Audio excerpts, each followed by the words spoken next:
Greetings, comrades. Welcome back to another episode of the Animizzle Squizzle, the show that acquaints you with the next generation of artists and animators. I'm your host, Fred Gunning Animates. Today, we're bringing on our first guest who isn't from Europe or North America. He's been animating on YouTube since July of this year, and at the time of recording this, he's approaching 100 subscribers. It is with great pleasure that I introduce our 18th guest, Irfan Does What. Hello, welcome to the podcast. Hello. So before we get into the main questions, is there anything you want to say about your channel, like what you do, that kind of thing? Okay. So, hi. As you know, my name is Irfan, and I've been animating for a while now, and I mostly do story time animation. Cool. But I am planning to shake up the content a bit. I might start doing skits a bit.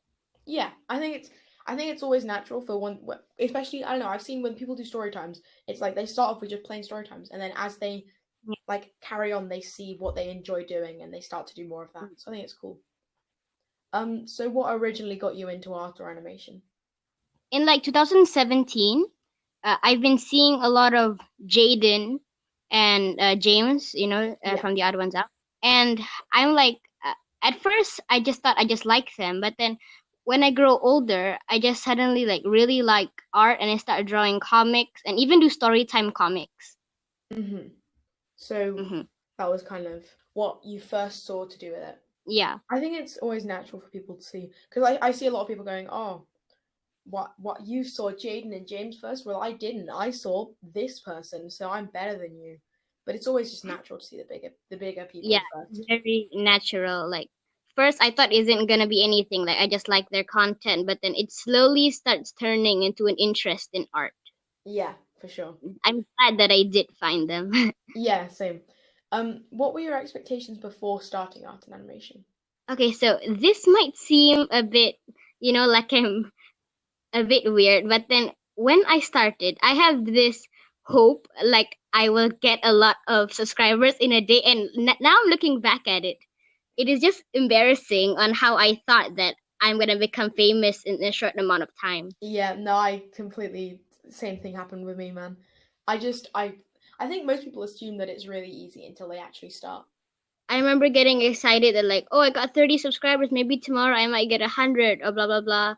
And then I heard that Telemations got like 100 subscribers in like a month, I think, and I was like, wow, that was quick. But then I realized until now that I know that every creator has their own journey, and I would rather have a small process instead of like the other day I find like, oh, I got 1,000 subscribers in a day. No, I like the journey of animation and YouTube, For sure. and not how straight away getting famous. That would cause a lot of pressure on me. Yeah. So how do your expectations compare with your actual experiences? Very different. Just like what I read just now. It's like I thought I might get big, but then I'm like, I'm dying basically. Life. Yeah, I think that's the same with most people.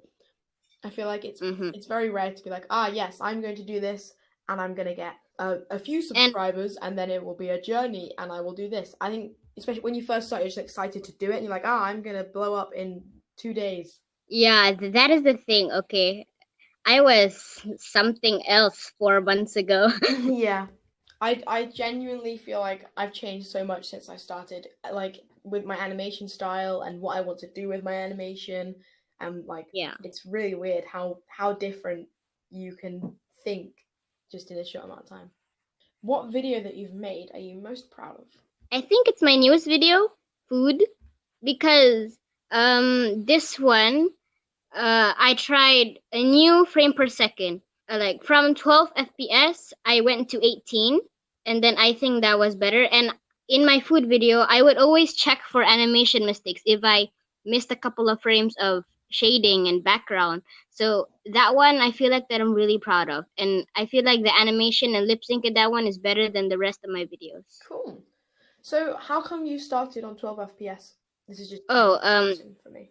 Because I wanted to keep uploading, and I didn't like, I cared about the quality, but then not that much. Yeah. And then after how I changed to 18 FPS is Pierce Tunes.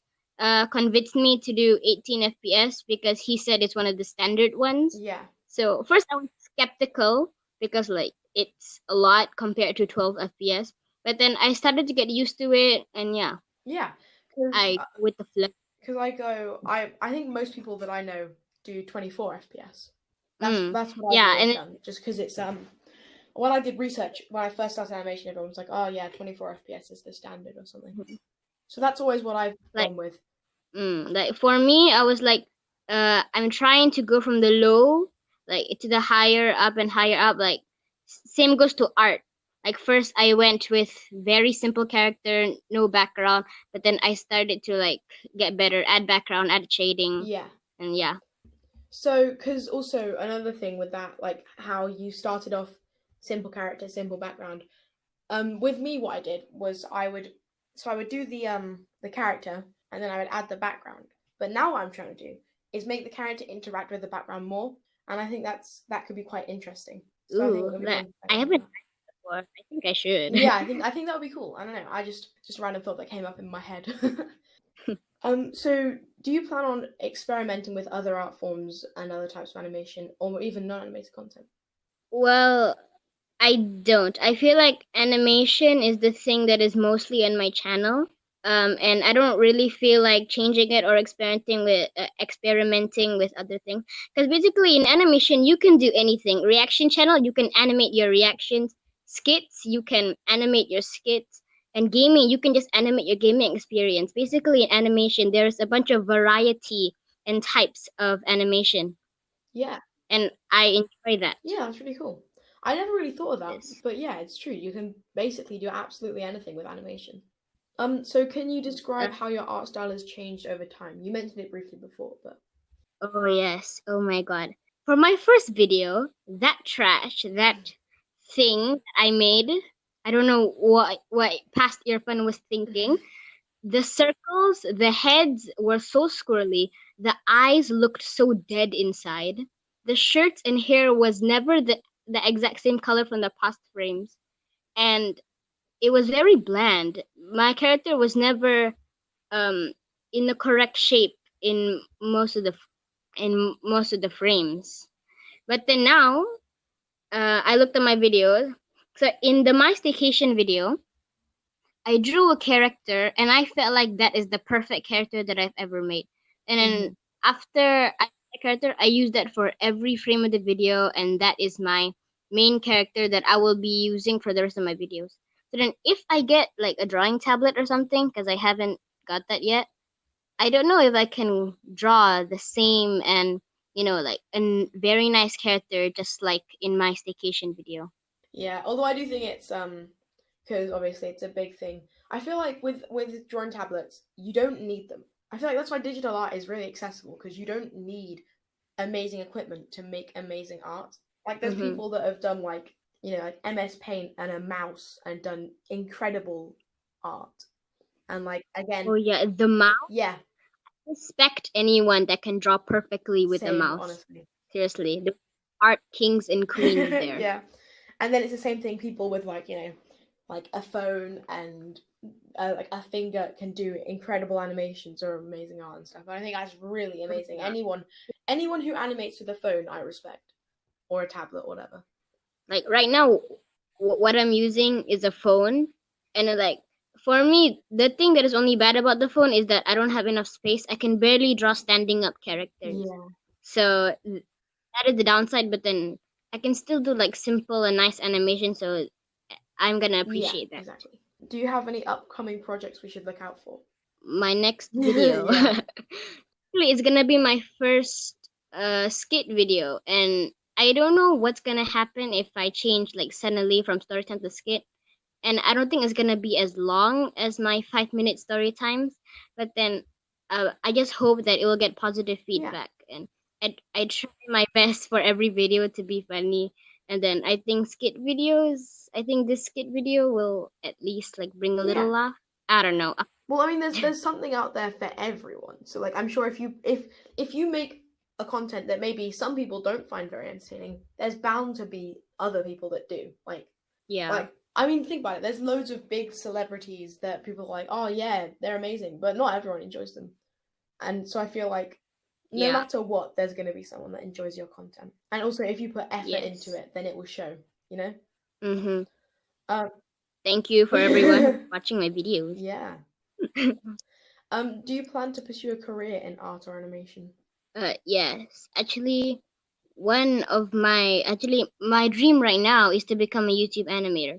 But then having Asian parents, they want me to become something else, obviously, and finish college. But then for me, I just think like I just want to pursue my YouTube animator career. I would finish. I would use the thing that I learned in college as a backup plan if my YouTube plan Yeah. fails. But then like I remember like a few months ago, they would say, oh, it can just be a part-time job or something like that because they want something better for me, like engineer, doctor, and other things. Then now I think they changed their perception a bit because now they actually think that this will actually be a career for me and they Yeah. believe me and maybe I could do it. I'm glad that they understand now that they can, have high hopes for me. So yeah, that's good. Awesome. Oh yeah, one of the things I think about, like, YouTube animator and whatnot, because originally when I started, I was like, yeah, I want to be a YouTube animator. That's awesome. And I was like, but I don't, like, I'm not expecting anything to happen. If my channel does well, then amazing, and I'll pursue it. But if it doesn't, then that's fine.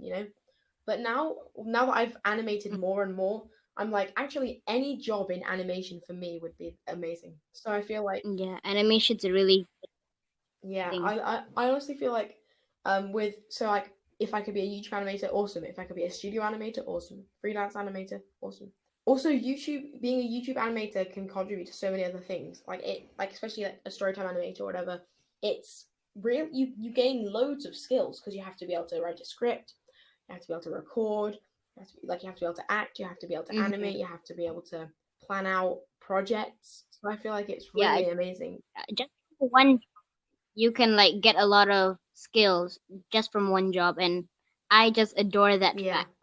fact. So what advice do you have for people that are just getting started in animation or art or whatever?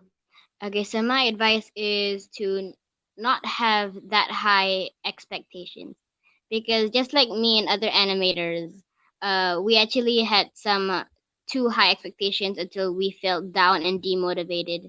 So the thing is, don't have high expectations and stay motivated.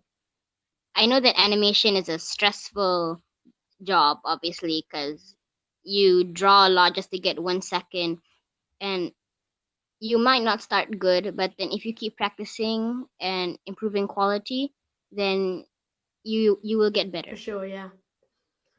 One thing that I would say Mm-hmm. about advice and whatnot is like you always have to um like in terms of don't have too high expectations, don't get demotivated. I think it's always good to have a strategy for staying motivated. So do you have a way that you normally stay motivated? Uh, the way that I stay motivated is always look back at the comments of my videos, look back at the feedback that I get from my videos, and I just feel like they like what I'm doing. And then I just want to keep going because I know that they love my content. So I want to give back some more by doing some Yeah. more content.